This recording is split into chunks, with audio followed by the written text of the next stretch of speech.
পরিচিত এতটুকুই শুধু মানে একজনের সাথে পূর্ব পরিচিত থাকলে আসে না বুঝতে হবে। তার মানে আপনাদের রিলেশন একটা আছে, না আপনাদের বড় গিয়ে আছে এই তো যেহেতু বিবাহিত উনি এই আমাকে পাঠানো হচ্ছে সামাজিক যোগাযোগ বন্ধ করার জন্য, সেই কারণে আমি কথা বলছি। আপনার পলিস চেক করে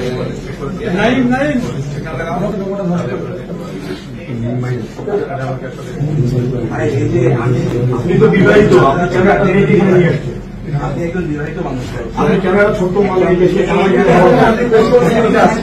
কোন পরিস্থিতিটা জানতে চাচ্ছি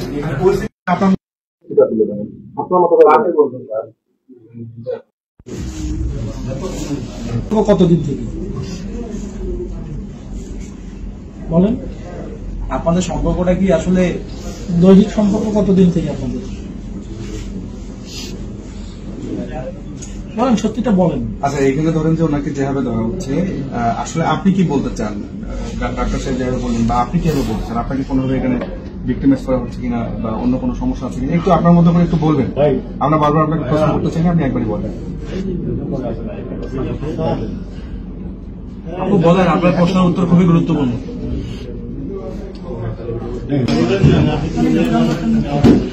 আসল ঘটনাটা কি, আজকে কি ঘটেছিল এটা একটু জানতে চাই। কি দেখবেন আজকে আপনারা? আজকে কি ঘটেছিল এটা একটু জানতে চাই।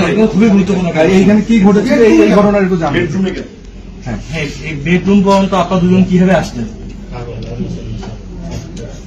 আপনি বলেন, কাজ গুরুত্বপূর্ণ তো বলেন। সত্যিটা বলেন, এটা তো মিডিয়া কারো পক্ষ না বিপক্ষ না, জাস্ট জিনিসটা বলেন। যত তাড়াতাড়ি বলবেন আমাদের জন্য অনেক ভালো হয়। আপনাকে চিনি, উনি আমার পরিচিত এতটুকুই। এই কারণে বেডরুমে অবশ্যই একজন মেয়ে শুধু মানে একজনের সাথে পূর্ব পরিচিত থাকলে আসে না বুঝতে হবে। তার মানে আপনাদের রিলেশন একটা আছে, না আপনাদের বড় গিয়ে আছে এই তো যেহেতু বিবাহিত উনি এই তো এটাই বলেন। বুঝতে হবে, উনি তো স্বীকারই করলো।